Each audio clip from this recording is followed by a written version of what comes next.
Priya Sreeja versus రాము రాథోడ్ వీళ్ళలో ఎవరిది mistake అనిపించింది. అండ్ అదే కాకుండా ఫ్లోరా అండ్ సంజన విషయంలో ఓల్ టీం అంతా ఒకటి చెప్పినా కూడా సంజన ఒకటి చెప్పింది. సో దాంట్లో ఎవరిది కరెక్ట్ అనిపించింది. అండ్ అదే కాకుండా తనుజ అండ్ హరీష్ గారి విషయంలో వాళ్ళిద్దరిలో ఎవరిది కరెక్ట్ అనిపించింది. మీ ఒపీనియన్ అయితే కింద కామెంట్ చేయండి, మనం డీటెయిల్గా మాట్లాడుకుందాం. మార్నింగ్ స్టార్ట్ వచ్చేసి ఫస్ట్ గొడవ వచ్చేసి ప్రియా శ్రీజ అండ్ రాము రాథోడ్ విషయంలో జరిగింది. యాక్చువల్గా ఏంటంటే వీళ్ళు టెనెంట్స్ కాబట్టి, వాళ్ళు ఓనర్స్ కాబట్టి వాళ్ళకి ఆల్రెడీ లగ్జరీ ఫుడ్ ఉంది, అంత ఉంది. వీళ్ళకి టెనెంట్స్ కాబట్టి వీళ్ళకి బిగ్ బాస్ ఫుడ్ పంపించాడనమాట. సో ఫుడ్ పంపిస్తే వీళ్ళు తింటున్నారు. రాము రాథోడ్, సంజన అండ్ తను ఉంది కదా సృష్టి వర్మ, ముగ్గురు ఫుడ్ తింటున్నారు. సో అదే టైంలో శ్రీజ అండ్ ప్రియా ఇద్దరు వస్తారనమాట. సో వచ్చిన తర్వాత ఫుడ్ తింటామని చెప్పేసి మేము కూడా టేస్ట్ చేస్తాం అట్లా ఇట్లా అని చెప్పేసి అన్న తర్వాత ప్రియా ఏమంటదంటే సరే నీతో పాటు నేను కూడా బుక్ అవుతా అట్లా ఇట్లా అని చెప్పేసి తను అన్న తర్వాత రామురాతో ఏమంటాడంటే సో ఒకవేళ మీరు ఫుడ్ తింటే మాకు బిగ్ బాస్ ఏమైనా పనిష్మెంట్ ఇస్తాడు కావచ్చు, ఇప్పటికే మాకు ఏది లేదు, ఏ ఫెసిలిటీస్ లేదు, లగ్జరీ లేదని చెప్పేసి వద్దు అన్న తర్వాత తను సృష్టి వచ్చేసి ప్లేట్ అయితే తీసుకుంటుంది. సో ఇదన్నమాట జరిగింది. దీనికే ప్రియా వచ్చేసి నువ్వు ఎలా తినకుండా చేస్తున్నావు, మేము ఓనర్స్ అసలు మేము అట్లాంటప్పుడు మేము యాపిల్స్ ఇవ్వద్దు, మీకు ఏది ఇవ్వద్దు, కానీ మేము ఇస్తున్నాం మిమ్మల్ని ఎంటర్టైన్ చేసి, నువ్వు ఇట్లా మాట్లాడితే నేను ఎట్లా మాట్లాడాలో కూడా నాకు తెలుసు అని చెప్పేసి చాలా న్యూసెన్స్ అదే కావాలనే గొడవ చేసినట్టయితే నాకైతే ప్రియా అనిపించింది. ఇదే విషయం కాదు, ప్రియా చాలా విషయాల్లో నాకు ఇట్లనే అనిపించింది. సో దీనిపైన మీకు ప్రియా కరెక్ట్ అనుకుంటున్నారా లేకపోతే రాము రాథోడ్ కరెక్ట్ అనుకుంటున్నారా కూడా కామెంట్ చేయండి. దీంట్లో అయితే నాకైతే ప్రియాదే ఎక్కువ తప్పు ఉంది, మిస్టేక్ ఉంది, కావాలనే చేస్తుంది, కావాలనే రాము రాథోడ్ని అట్లా చేస్తుంది అని చెప్పేసి నాకు అనిపించింది. తను సారీ అని చెప్పినా కూడా కావాలని ఏడవడం అదంతా చేయడం ఎక్స్ట్రా ఓవర్గా చేస్తుంది అని అనిపించింది. సో ఈ విషయం ఇట్లా పక్కన పెడితే వీళ్ళ విషయంలో ఎవరిది తప్పు ఎవరిది రాంగు అన్నది పక్కన పెడితే మళ్ళీ ఏంటంటే ఫుడ్ వీళ్ళకి ఓనర్స్కి ఫుడ్ వండి పెట్టాలి కదా, తనుజ అండ్ భరణి గారు వండి పెడుతున్నారు కదా. సో అక్కడ కూడా ఫుడ్లో వాళ్ళు ఏం చేస్తున్నారు ఎట్లా చేస్తున్నారు అని ప్రతిదీ తొంగి వెళ్ళి చూడడం, ఇది ఇట్లా చేస్తున్నారు అది అట్లా చేస్తున్నారు అన్నప్పుడు అవి కూడా అనవసరంగా మాట్లాడుతుంది అని అనిపించింది. ఎందుకంటే అక్కడ 14-15 మెంబర్స్ ఉన్నప్పుడు ఒక్కొక్క బ్యాక్గ్రౌండ్ నుండి వచ్చినప్పుడు ఒక్కొక్కరి ఇంట్లో ఒక్కొక్క రకంగా ఫుడ్ చేసుకుంటారు కదా.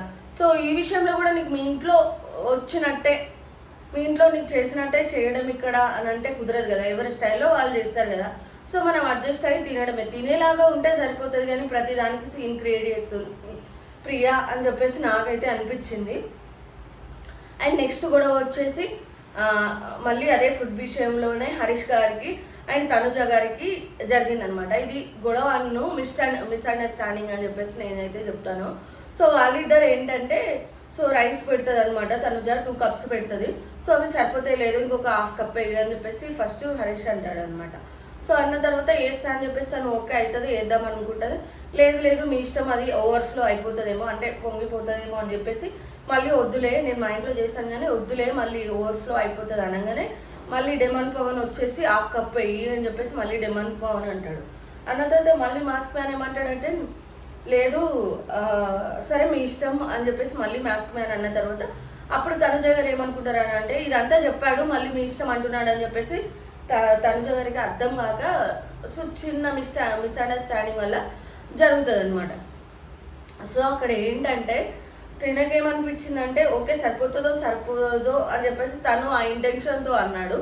బట్ తనుజ ఫీలింగ్ ఏంటంటే చెప్పాడు తనే మళ్ళీ తను స్టాండ్ తీసుకోవట్లేదు తన మాట పైన అని చెప్పేసి తను అనుకుంటుంది. సో వీళ్ళిద్దరిలో ఎవరిది మిస్టేక్ లేదని అనిపించింది. బట్ మాస్క్ మ్యాన్ ఏంటంటే నేను మా ఇంట్లో వండుకుంటాను, ఒకవేళ మీకు కావాలనుకుంటే నేను ఒక్కరిని మాత్రమే వంట చేసుకొని తినగలను అని చెప్పేసి అవన్నీ మాటలు మాట్లాడడం అది ఎంత కరెక్ట్ కాదు, అది ఆ సిచ్యువేషన్కి తగ్గ మాట కాదు, అది ఆ టైంలో అనాల్సిన అవసరం కూడా లేదని చెప్పేసి నా ఒపీనియన్. అండ్ దీనిపైన కూడా మీ ఒపీనియన్ ఏంటంటే కామెంట్ చేయండి. అండ్ ఫైనల్గా ఇంకొక లాస్ట్ గొడవకి వస్తే ఏంటంటే ఈరోజు సంజన గారు అయితే కావాలనే ఫుటేజ్ కోసం అని చెప్పేసి నాకు కూడా అనిపించింది.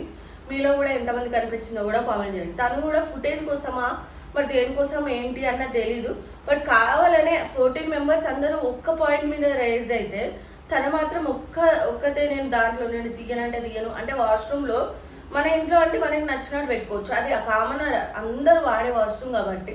సో అక్కడ నుండి వాళ్ళు షాంపూ కండిషనర్ తీయమని చెప్తారు.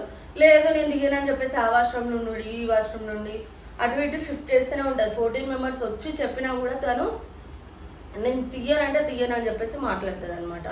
సో దీనిపైన కూడా ఫ్లోరా పైకి అరుస్తుంది, తను ఏడుస్తుంది, తను కొంచెం సెన్సిటివ్ అండ్ తనైతే గుడ్ పర్సన్ అని నాకు జెన్యున్ పర్సన్ అని అనిపించింది. దీనిపైన పవన్ కళ్యాణ్ అయితే స్టాండ్ తీసుకున్నాడు, బాగా మాట్లాడాడు, బాగానే అన్ని పాయింట్స్ కరెక్ట్గా చెప్పాడు. బట్ అందరు వచ్చి అది కరెక్ట్ కాదు తీయండి, అది వేరే వాళ్ళకు క్లీన్ చేసే వాళ్ళకు కూడా ఇబ్బంది అవుతుంది, అవన్నీ తీసి క్లీన్ చేయడం అంటే ఇబ్బంది అవుతుంది అని చెప్పేసి అన్నా కూడా తనైతే వినదనమాట. సో లాస్ట్కి మ్యాథ్స్ మ్యాన్ వచ్చేసి తీయండి అట్లా ఇట్లా చెప్తే మీరు ఇంత స్వీట్గా చెప్తే నేను ఓకే, బట్ అందరూ ర్యాష్గా చెప్పారు, నేను ర్యాష్గా చెప్తే నేను ఇంకెన్ని చేసినా కూడా అట్లనే ఇంకెంత ఇట్లా చేయొద్దు అంటే నాకు అట్లనే చేయాలనిపిస్తుంది అని చెప్పేసి మాట్లాడింది అనమాట. సో ఈ విషయంలో కూడా సంజన ఫుటేజ్ కోసం చేస్తుందా అట్లా ఇట్లా అని చెప్పేసి నాకు అనిపించింది. 14 మెంబర్స్ ప్రతి ఒక్కరు వచ్చి ఇట్లా చేయొద్దు ఇది కరెక్ట్ కాదని ఎంత చెప్పినా కూడా తను అదే విధంగా అదే చెప్పింది, అదే తనకు నచ్చిందే చేస్తాను అనడం. లాస్ట్కి మీరు స్మూత్గా చెప్తున్నారు ఇట్లా చెప్తే నాకు నచ్చుతుంది అని చెప్పేసి లాస్ట్కి అయితే చేసింది అనమాట. ఇది కూడా కావాలనే ఫుటేజ్ కోసమే అని చెప్పేసి శ్రీజ డైరెక్టర్ అంటుంది, మీరు ఫుటేజ్ కోసమే చేస్తున్నారు ఇదంతా, తనతో ఎవరు మాట్లాడదు, తనకు ఫుటేజ్ ఇవ్వద్దు అని చెప్పేసి అంటది అనమాట. సో ఇక్కడికి ఈ గొడవ అయిపోయింది. సో దీంట్లో మీకు ఈరోజు ఎపిసోడ్ ఎట్లా అనిపించింది అండ్ దీంట్లో ఎవరు కరెక్ట్ అనిపించింది, ఎవరు రాంగ్ అనిపించింది అండ్ ఎవరు ఓవర్ హైప్ చేస్తున్నారు అనిపించింది, ఎవరు కరెక్ట్గానే మాట్లాడుతున్నారు అనిపించిందో కామెంట్ చేయండి.